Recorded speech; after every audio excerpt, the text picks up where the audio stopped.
Good evening to all of you. First of all, I want to thank Evan and Laura for making this possible and for allowing me to speak to you this evening. I should also mention that this could be my first talk to a non-psychology audience. So 2 days ago, I sent these slides in to Laura, and then I gave a test presentation to my fiance, who's a historian. And her first response after I finished was, "So this is for a psychology conference, right?" And I said, "No." And her response was, "So, we'll see how we do here." I did revise the slides.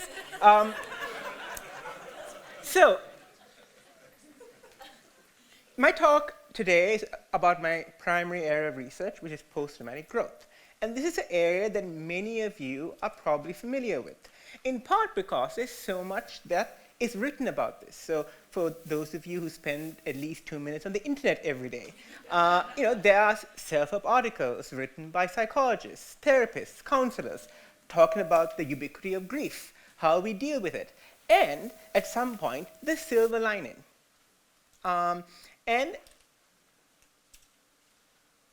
a good proportion of how we're expected to cope with adversity and cope with trauma involves looking at the bright side. This is something that's not just the focus of therapists. It's become the focus of research by psychologists, by clinicians. It's become the focus of interest by journalists. So this journalist recently wrote a book on post-traumatic growth. And I met him when he was researching the book a couple of years ago. And his motivation for writing the book, which was a laudable one, was that his father was a Holocaust survivor. And he was surprised with how well he had managed with the effects of surviving the Holocaust. And that was enough to convince him that post-traumatic growth was a real phenomenon. Now, in addition to these stories, you might have heard the meme, "What doesn't kill you makes you stronger," right? So depending on your cultural touchstone, it's Friedrich Nietzsche, or Kelly Clarkson, or Kanye West. So it's pretty ubiquitous. And we're at the stage where we're sort of making fun of it, right? Dating myself a little bit with the Futurama reference. But the point is, this idea, right, that struggle, adversity, trauma is something to be overcome, is something that is pretty much a part of mainstream culture. So, in addition to it being part of mainstream culture, it's something that resonates with us. So it wouldn't be part of mainstream culture if it didn't feel true to us. This is a quote from Hamilton Jordan, who I think was the chief of staff during President Carter's time in office. And this is him talking about his experience with multiple bouts of cancer. "After my first cancer, even the smallest joys in life took on a special meaning. Watching a beautiful sunset, a hug from my child, a laugh with Dorothy. That feeling was not diminished with time. After my second and third cancers, the simple joys are everywhere and are boundless. As I cherish my family and my friends and contemplate the rest of my life, a life I certainly do not take for granted." So it's these types of personal experiences that make us feel that there's something to this idea, right? That there are benefits to be gained from going through adversity. And it's from these types of experiences that researchers started examining this phenomenon that they term post-traumatic growth. So this is an article that came out in November of last year that focused on the phenomenon, the possibility of growth following trauma. So the two researchers who have probably done the most to popularize the study of post-traumatic growth in psychology are Rich Liskey and Lawrence Calhoun at the University of North Carolina, Charlotte. And they define post-traumatic growth as changes that occur as a result of the struggle with stressful life circumstances, and these changes are positive. So by this definition, if you go through adversity and you experience post-traumatic growth, or PTG, you do end up a better person at the end of it. Right? That's the way in which they define it. So, why are we interested in post-traumatic growth research? Why do we click on that link that says research shows that what doesn't kill you makes you stronger? Well, we click on that link because it resonates with us, right? We all have a personal story that involves overcoming something in our lives, right? If we consider our life narrative, right, or the story we tell about our lives, part of that story involves overcoming something challenging. So it feels true to us. Also, there is now a lot of research on the topic. There are a lot of books, like the New York Times journalist's new book that just came out a few months ago. There are multiple articles. So it's a very popular field. Part of the reason why there are articles and books is that we're interested in it. Hopefully part of the reason you're listening to me right now is that you're interested in it. But part of it, so as a psychologist, because it's a topic that we believe is true because it resonates with our lives, and because it's a topic where if we do research, a lot of people are going to be interested in it, it means we have to treat this research with extra scrutiny. Because as psychologists, part of the reason why we commit ourselves to the scientific method is that we want to avoid believing pleasant truths about the world. We want to subject beliefs that feel true to stringent tests. So let's talk a little bit about the psychology of post-traumatic growth and see what we find there. I first got interested in post-traumatic growth because I, as a graduate student at the University of Pennsylvania, did my dissertation research on resilience among survivors of the Civil War in Sri Lanka. So Sri Lanka is an island. It's around the size of West Virginia, so it's a very small island, and it's off the southern coast of India. And until 2009, there's a pointer here, which doesn't work. Okay. In the north and east of the country, there was a civil war between the Tamil Tiger rebels, who were fighting for an independent homeland, and the Sri Lankan army, which was dominated by the majority Sinhalese community. And this point will become important at the end of my talk. In 2009, the war ended when around 100,000 civilians were trapped in between the Tamil Tiger rebels and the Sri Lankan army. And the Tamil Tigers expected that the army would not break through because they didn't want to harm any civilians. The war ended because the army did break through, and thousands and thousands of people were killed. No one knows the exact number. So 5 years after the end of the war, I did a qualitative study with 50 survivors of the war. And these are people who have gone through unimaginable suffering. These are people who have been subject to sexual violence, they've been imprisoned multiple times, they've been tortured in all types of ways. And we asked them, what is your daily life like? What is your psychological experience? And not surprisingly, they struggle, right? So these are the types of symptoms they experience. So some of you who study psychology might know that how people express symptoms of distress varies from culture to culture. So it's important for us to understand how people express distress by doing qualitative research so that we're not missing people who are struggling by using standard measures of depression. So that's what we did here. And these are some of the symptoms that they reported. But we also asked, what are some of the strategies that you use to try and deal with these problems? And these are the ones that they reported. For many of them, it was leaning on the religious rituals that they performed at the temple or the church. So many of these people were Hindu, some of them were Catholic. Mostly Hindu, some Christians, and most of the Christians in eastern Sri Lanka are Catholic. So for many of them, performing religious rituals was important. Trying to find employment so they could distract themselves from the attention was important. Talking was important. But they also felt that talking was a sign of weakness. We did a similar study in Rwanda, talking to 200 genocide survivors. And we asked them, in the years following the genocide, this is 15 years after the genocide, so 2009, we asked them, what are the changes you report experiencing since the genocide?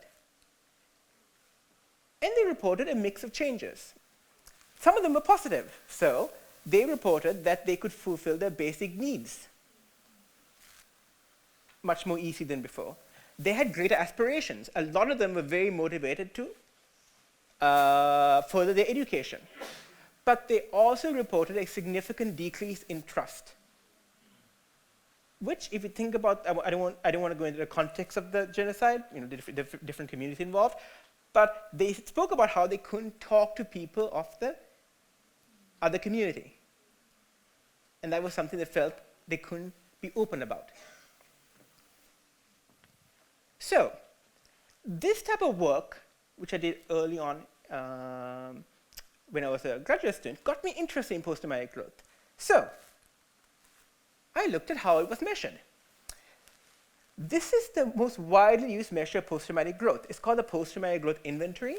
It assesses 5 domains of post-traumatic growth: the extent to which you feel a greater appreciation in your life, the extent to which you think there are new possibilities because of your trauma, the extent to which you think you have a greater sense of personal strength than you had before the trauma, the extent to which your religious faith has increased, and the extent to which your quality of relationships has changed.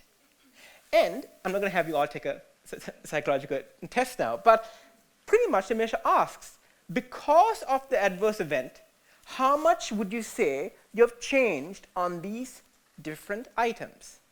So that's what the measure does. It asks you, because of the stressful event that you just reported to me, how much have you changed on these items? So it's a very face-valid measure. And by that I mean, it seems pretty obvious, right? Oh, you had this event. Tell me, because of the event, how much have you changed?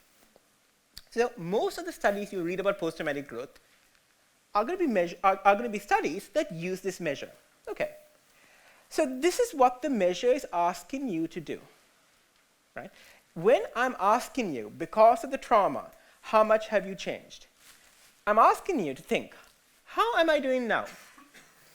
How was I doing before the trauma? How is the state I'm in now comparing to the state it was before the trauma? I'm not sure what I did there. I'm going to keep going. How much have I changed?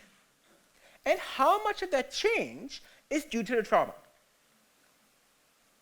Now, the issue is that that's pretty complex, right? It's not clear that most people are doing that when they're answering the measure.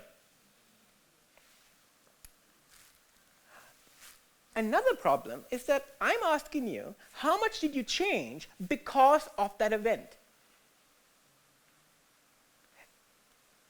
We know from psychological research that we can tell people a story about why we changed, but we actually don't know why we changed.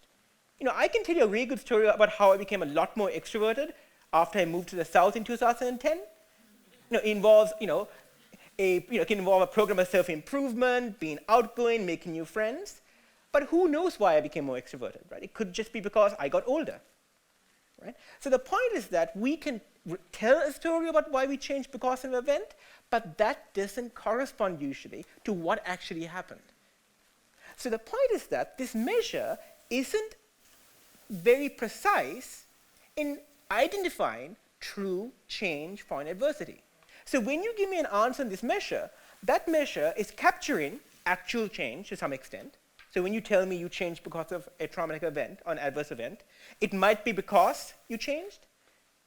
It might be because believing you changed helps you deal with sadness, and there's good psychological research on this. It helps you dampen sadness. There are very strong cultural norms about telling people you've grown because of adversity. And also people might be in denial about the fact that it's hard. This explains why levels of post-traumatic growth don't correlate very strongly with other measures of functioning across multiple studies. So, are these reports useful? I have a long answer to this. The short answer is not particularly. One study, I only have 3 minutes left. One study, I did a study a couple of years ago where we identified people who experienced a clinical trauma, gave them this measure, and then tracked their behavior 5 times a day for 2 weeks. And then we compared their daily behavior to the trait measure, to the post-traumatic growth inventory. Only their daily spirituality matched on to their trait measure, not the other dimensions. So, do we know what the ultimate outcomes of adversity are? I would say that our current research doesn't provide us with a good picture. And I think part of the problem is that we have tied current research in post-traumatic growth too tightly with mental health outcomes. We want the silver lining. Whereas I think if we really want to know what the outcome of adversity is, we need to take the long view. Every single theological, philosophical, and most psychological traditions that talk about the link between character development and life experience say that some form of adversity is needed for you to develop in character or to achieve wisdom. So, I'm going to leave you with 2 thoughts, because I know my time is up. One issue is that we need to think about trauma in broader terms when we consider how it transforms us. Can someone tell me who the author of this book is? Right. So the thing that I find really interesting is that he published this book under a pseudonym. And the fact that he published this book under a pseudonym sort of makes me think that Nietzsche's maxim, that is, which doesn't kill me makes me stronger, has actually done us a disservice, right? Because to go back to Kelly's point during the first session, it sort of inspired this sort of very sort of macho attitude towards adversity, right? I'm going to knock you out.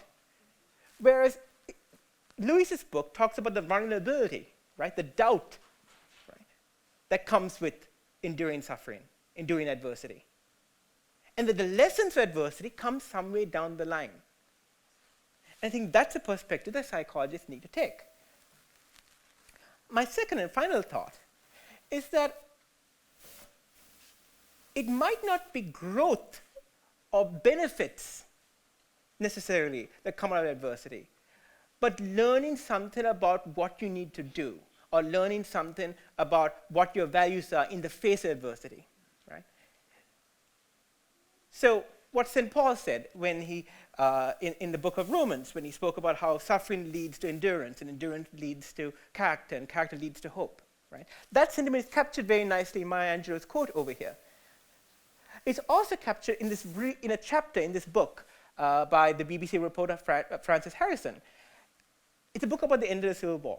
And in this book, there's a chapter about a nun in the Eastern Province who witnesses unimaginable suffering and death, but she still keeps to her task of taking care of the population she was charged with, making sure as many people are evacuated, and she's saved.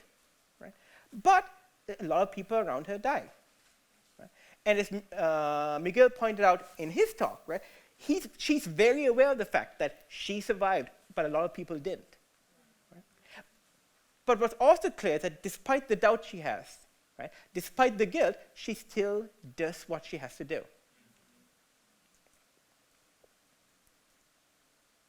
So maybe we need to think differently about what the benefits of hardship are. That's it for me. Thank you so much.